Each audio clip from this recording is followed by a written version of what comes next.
Hello friends, welcome to PGN hand creative. இந்த வீடியோவில் முல்லைப்பூ கட்டும் முறையை பார்க்கலாம். இதுக்காக பூ கட்டுற நூலை எடுத்து லெஃப்ட் ஹேண்டில் இந்த மாதிரி பிடிச்சிக்கணும். இப்போ 2 பூ எடுத்து த்ரெட்டுக்கு மேல் நோக்கி இருக்கிற மாதிரி வைக்கணும்.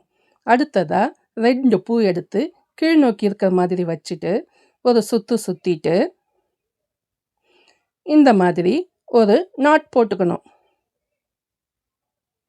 அகெயின் மறுபடியும் ஒரு நாட் போட்டுக்கணும்.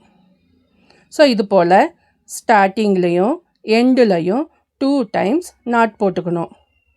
இன்பிட்வீனில் கட்டுறதுக்கெல்லாம் சிங்கிள் நாட்டு போதுமானது.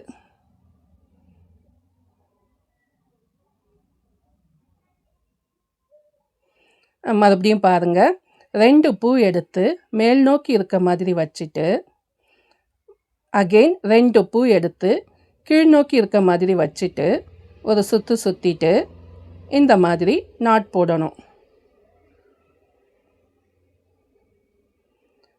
மறுபடியும் பாருங்கள், 2 பூ எடுத்து மேல் நோக்கி இருக்க மாதிரி வச்சுட்டு அகெயின் 2 பூ எடுத்து கீழ் நோக்கி இருக்க மாதிரி வச்சுட்டு ஒரு சுற்றிட்டு இந்த மாதிரி நாட் போடணும். இது முல்லைப்பூன்றதுனால 2 பூவாக கட்டிட்டு வரணும். இந்த மாதிரி நாட் போடும்போது டைட்டாக பிடிச்சி இழுக்கக்கூடாது.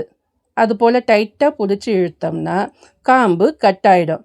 அதனால் சாஃப்டாக ஹேண்டில் பண்ணணும். நான் இந்த முல்லைப்பூவை ஈவினிங் டைமில் வாங்கினதால பாதி பூ பூத்தும் பாதி பூ மொக்காவும் இருக்குது. ஸோ அதனால் 2ம் கலந்தா அப்படி கட்டிட்டு வரேன்.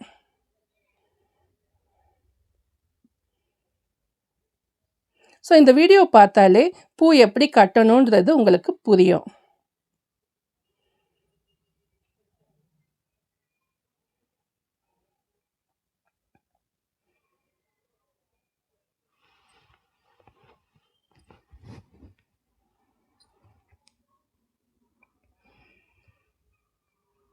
ஸோ இது போல் கொஞ்சம் கூட கேப்பே இல்லாமல் கிட்ட நெருக்கமாக கட்டிட்டு வந்தால் பார்க்கறதுக்கு அழகாக இருக்கும். ஸோ மொத்தமாக இந்த பூவை கட்டி முடிச்சுட்டு ஃபைனல் அவுட்புட் எப்படி இருக்குது பார்க்கலாமா? ஸோ 100 கிராம் முல்லைப்பூ வாங்கி இந்த மாதிரி கிட்ட நெருக்கமாக கட்டினா நமக்கு 2.5 முழம் பூ கிடைக்கும். எவ்வளோ அழகாக பூ பூத்துருக்கு பாருங்க. இந்த வீடியோ பிடிச்சிருந்தா லைக் பண்ணுங்கள், ஷேர் பண்ணுங்கள், சப்ஸ்கிரைப் பண்ணுங்கள். தேங்க்ஸ் ஃபார் வாட்சிங்.